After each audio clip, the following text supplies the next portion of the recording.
All right, guys, in this video, we're going to be breaking down a $50,000 a month Google Ads account. This is someone that came to us looking for an audit and wanted to basically figure out everything that was going wrong. They're spending, like I said, $50K a month, and they knew that something was off when they started getting a ton of phone calls, specifically for Temu reviews and stuff like that. I know that makes absolutely no sense. That was the first thing that popped into our brains too. But this is a repair company, entire repair company based in Georgia. So for them to be receiving a bunch of calls related to completely unrelated products and services, something was obviously going terribly wrong. And the amount of money that they're spending every single month is more than a lot of you guys watching this maybe spend an entire year on ads. So obviously this was an urgent problem, something they needed fixed right away. We dove into this, broke it down, figured out very quickly what was going wrong here. A lot of it is just poor choices when it comes to media buying, but we're going to break all of that down in a second and share it with you guys too. So hopefully you can avoid making some of the same mistakes. Biggest things was one, the reviews and calls from completely unrelated products and services. The second thing that we realized is that there is no tracking set up on the website where they're sending some of their traffic to. So none of that data gets fed back into Google so it can make better decisions about the ad. Three, this contractor or this business is basically exclusively running call only ads, and that is something that Google Ads is basically phasing out over the next couple months. So for those of you guys that are also doing call only ads, we'll break down some strategies as far as some things that you can do in the future to supplement and replace that, and then also how to set up your existing search campaigns to capture the same effect. And yeah, that's pretty much it. So let's jump right into it. First things first, you can see that their cost per conversion, or their cost per phone call in this case, is around $90. That wouldn't be terrible if the fact that this cost is being driven up by unwanted phone calls and by unqualified customers, people that literally are not looking for truck repair, emergency tire repair, stuff like that. So this client has like an average ticket price of anywhere between $700 and $21,000. So the minimum cost for them to go out and perform a service is $700. So if they're getting a phone call for less than 100, assuming that their close rate is better than 1 in 7, these ads can be profitable for them relatively from what they're spending to what their service price is, right? So this is not necessarily overly concerning, but we can do a lot better here. It's really more so just this one right here. Basically, they gave a couple $1,000s a day in ad spend to multiple different campaigns, some of which were search, some of which were actually performance max, which we're going to jump into in a second here. So yeah, they ran up a huge bag here on their total cost, which is what the business owner had the biggest issue with, obviously. Another thing that jumps out that's pretty strange is we're running multiple search campaigns, and inside of these different campaigns is all keywords that could be lumped into one campaign, but just using different ad groups to segment that search intent a little bit better than having individual campaigns. It's unnecessary unless maybe you're trying to be very specific about how you're utilizing your budget. But me looking at this, knowing a little bit more of the context and the backstory, it looks like just a scrambling of trying to get Google to spend more to fill in the gaps because leads necessarily weren't coming in from this. Optimization score is good, but this doesn't really mean a whole lot if the campaign's performance isn't good. A lot of times this is just having the appropriate keywords, headlines, stuff like that in your actual ad copy. And it's not the best indicator of if the actual health of the campaign is doing well from like a profitability standpoint. A lot of this stuff isn't necessarily super important to us. Let's go to where and when ads were shown. So this is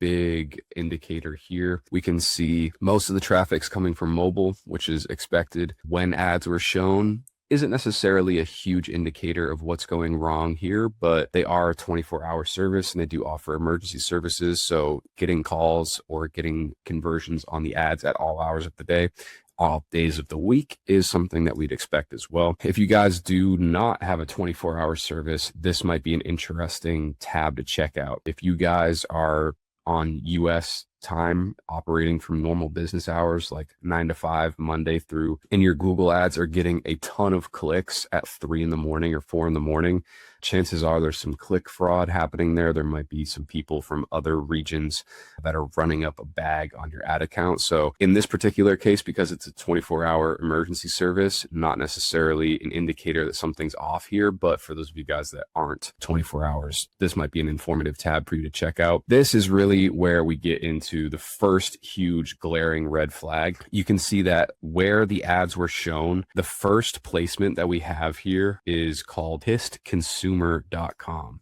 which makes absolutely zero sense for someone to be running Google ads on a site like this. We'll pull it up here in a second. And you can see that basically this is a consumer review website where people can leave reviews on Shein, Netflix, Temu is one that's up here as well, which is where the customer, or the client in this case, said they were getting a lot of calls from. And it's basically just a bunch of e-commerce products. And the fact that it's called Hist Consumer Review, like angry people are coming to this website looking to leave reviews on these particular platforms. Imagine a pop-up ad right now showing up on the screen for a trucking repair company. This is like the worst possible place that you could ever advertise your services. Like, why would you want to put yourself in front of people that are already coming here angry? That makes literally no sense. So seeing that was like, holy shit, we need to turn this off immediately. And you can see that the total cost for both of these, and if we do all time here, we're spending hundreds of dollars for a conversion on pissedconsumer.com, which is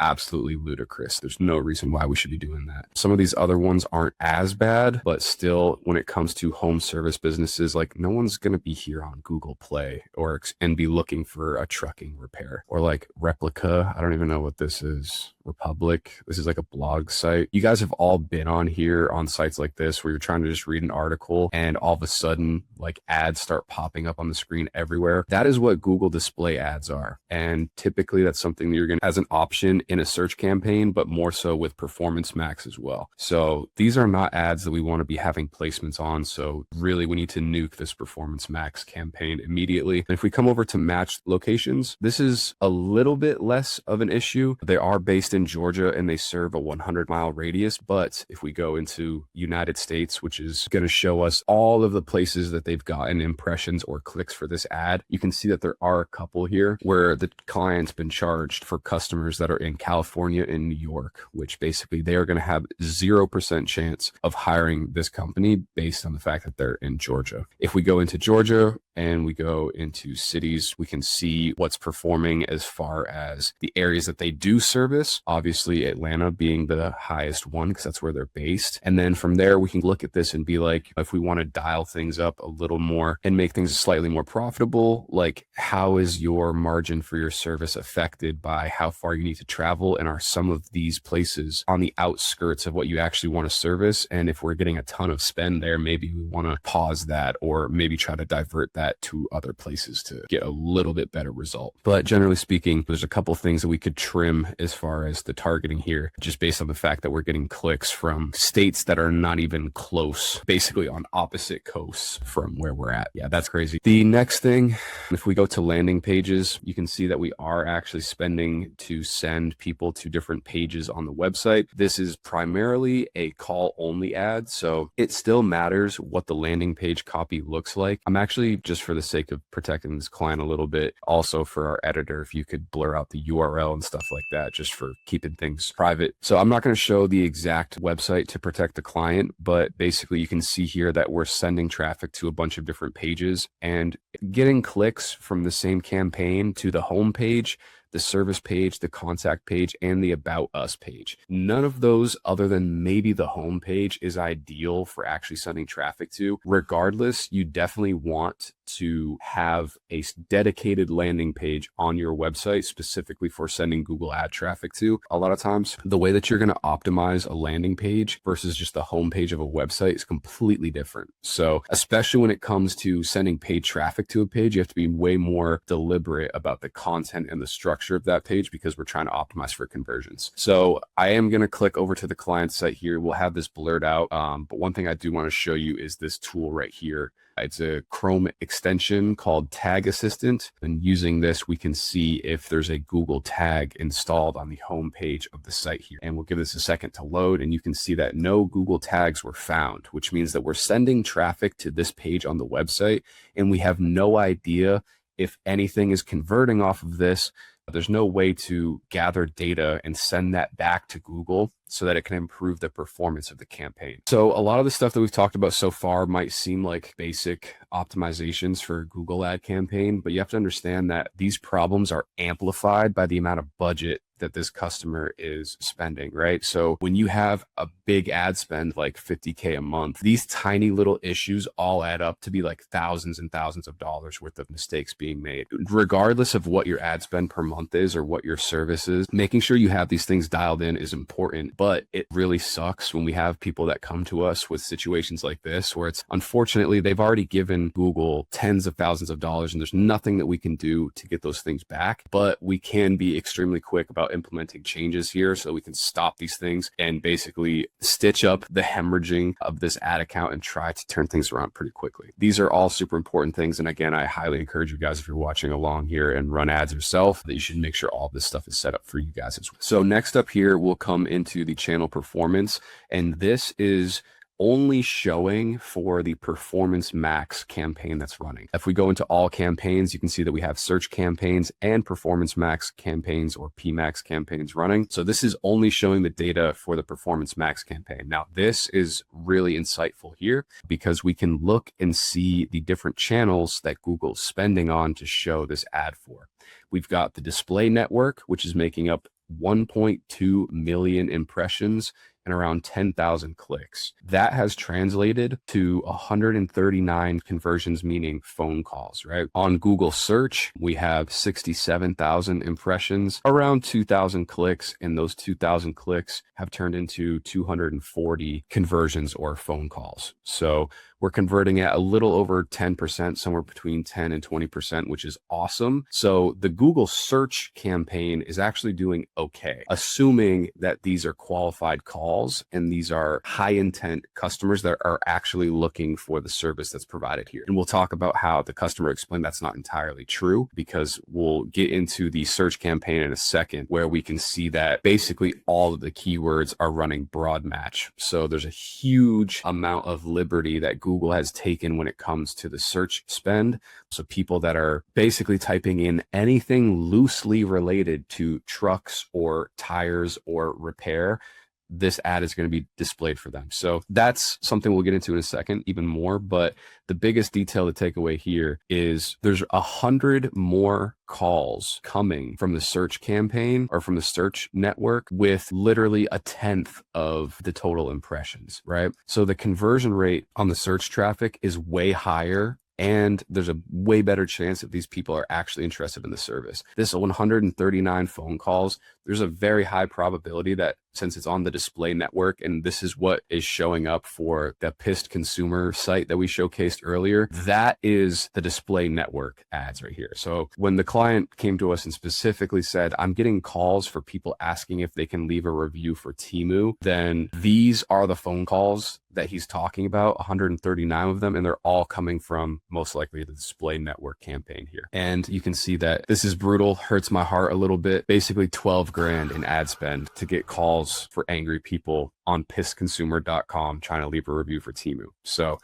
that needs to 100% get turned off. There's no reason to keep that going. That's almost half of the total cost for this campaign has been spent specifically on display, and it's clearly not converting in the way that the customer wants or that's even remotely beneficial to the business. Definitely going to trim a huge amount of fat right here, cut off this display network campaign. It's unnecessary. And for most home service businesses or service businesses in general, I would probably recommend not doing this. For e-commerce and stuff, maybe it's a different story depending on the product or whatever you want. But yeah, generally speaking, for lead generation, display is not necessarily the move. There's always exceptions to the rule, but in my experience, that's not something you're going to be wanting to dedicate any amount of your budget, especially if you're working with one that's tight. You know what I mean? If you've really maxed out your spend on Google and also maybe other platforms, and you need something to try to spend some extra dollars on, maybe you can open things up to display, but for most of you guys, it's not going to be super relevant. Yeah, quick, easy win here. We can stop getting the service delivery, or we can stop getting the admin team bogged down with phone calls about Temu, and we can save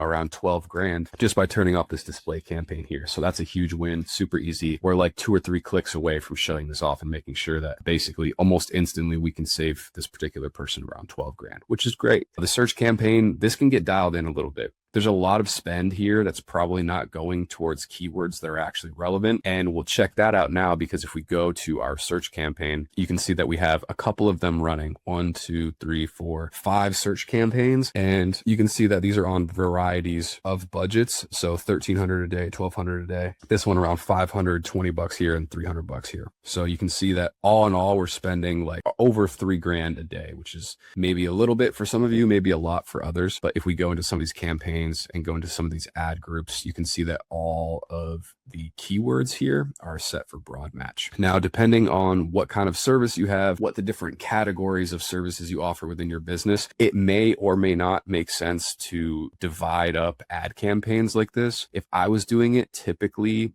I would create one campaign with different ad groups for different services or different categories of service. You can see here that there's not really a rhyme or reason to all these different campaigns. And all of the keywords are also on broad match, which is basically the loosest targeting possible for Google. You're giving Google way too much freedom here with how it decides to show your ad for people that are searching specific stuff. So for example, if we take tire repair shop near me on broad match, anybody that is searching for automobile shop or tire repair shop, there could be someone that's searching for like windshield wipers and tire repair shop. Maybe some of those carry windshield wipers. So Google takes the liberty in the assumption of showing your tire repair ad to someone that's looking for windshield wipers. And that's how broad things can get with broad match set as your keyword match type. So there's probably a lot of this spend that could also be narrowed back in. Even just by turning these to phrase match would be a much better start here, and just see what happens for a couple weeks to this campaign with that. And then also I would probably, it looks like this ad group is more so for the tire replacement side of things, but then we've got like semi-truck shop, 24-hour service. So this is a mix between like tire repair, emergency service, and truck road service. If we go back to the campaigns here, and we'll just do another one of these searches, and if we see the same kind of keywords like repair shop, truck repair, truck mechanic, tire replacement, a lot of this stuff is like you're duplicating keywords that don't necessarily need to be split into separate campaigns where you're spending on the same thing twice. You're better off taking all of these, consolidating it into one campaign, multiple ad groups if necessary, but then let Google spend on the ones that get the most traffic from there or have the best performance from there. So it feels a little redundant to me. If we go into some, we'll check out one more of these and we'll just see here. Let's check out this last one, lead search 5 ad group, diesel, heavy mechanic, diesel, roadside truck service, tire mechanic, semi-truck towing. So it's like, it's all the same type of keyword. There's not a big enough difference with some of these where it makes sense to split them. Maybe if you wanted to do like diesel stuff as one, tires as another, and then general 24-hour emergency service as another one, you absolutely could. But again, it makes way more sense to split that into different ad groups within one single campaign instead of having an individual campaign for each of these and one ad group with a bunch of broad match keywords. Like, we're not really helping Google understand the goal of the campaign, and we're not necessarily consolidating things in an easy way that makes sense. And also, it's like when you have this many campaigns going on at once and there's specific keywords that are showing up in multiple campaigns, and then you've got some campaigns that are specific to one thing. If all of this was consolidated into one campaign with multiple ad groups, it would be very easy to go in at the campaign level, see what keywords were performing and which ones weren't, which services were performing and which ones weren't, and trim some fat and make some adjustments, turning things on and off from there. But instead, we've got a total mixed bag and multiple campaigns running all at once. So it's overly complex. There's no need to do this. We could simplify things a lot, which would make things easier for us and easier for Google. So that's definitely another priority, is one, turning off and basically eliminating the performance max. It's not doing what we need it to do. Taking the search campaign that's left and consolidating it. And then another thing that we're going to get set up for this particular person is Google LSAs, or local service ads. Google made an announcement very recently saying that they were basically going to discontinue call only ads. And a lot of you guys in the home services or service-based businesses in general definitely are running call only ads. So if you have a Google account that's running an ad type like this, you should definitely look into local service ads, because when they turn off or cut off call only ads, LSAs are going to probably absorb a majority of that traffic. Google local service ads are the ones with the green check mark at the top of the screen, usually that says Google guaranteed. There is a little bit of an application process to get those up and running, but those ads are set up as pay per call. So there's no landing page, there's no additional setup required. You basically go in, build the account, get verified, you can start running ads. And anytime someone clicks on it, calls, Google has a pretty good process for determining if it was qualified based off of the time and the duration of the phone call that came through. A lot of times it's 30 to 60 seconds or longer is what they'll actually bill you for. They have a pretty decent process and system for refusing or disputing being charged for leads that weren't actually leads. So they're pretty fair with that as well. So if you guys haven't got LSAs set up, I definitely would, because as call only gets phased out, those are probably going to be the next move as far as guys that are looking to get calls from Google ads. If you want to continue to do search, you can still have people call you, but it's going to take place on a landing page, and people can't click on a phone number directly from the Google ad. So they're going to have to click on the ad, go to a landing page, and then choose to call you from there, which is again where performance is going to mainly depend on the conversion rate optimization of the landing page. And then also you're going to want to make sure that you have proper tracking and tagging set up on that page for not only phone calls, but also form submissions, stuff like that. So that you can feed that information back into Google so you can make better decisions based off of the targeting and the conversions that are actually happening. Yeah, that's pretty much it. If you guys have any questions, feel free to drop them in the comments. Also, if you go to the first link in the description down below, you can book a free consultation, our business modernization audit. It's the first link in the description. Set up a time that works for you. Me and my business partner, Yash, will take a look inside of your business, your ad account, whatever is going on, and help you guys out, give you a path forward for how you can make some changes and grow your business. So hopefully you enjoyed. Make sure you like, comment, subscribe for more home service marketing content. I'll see you guys in the next one. All right.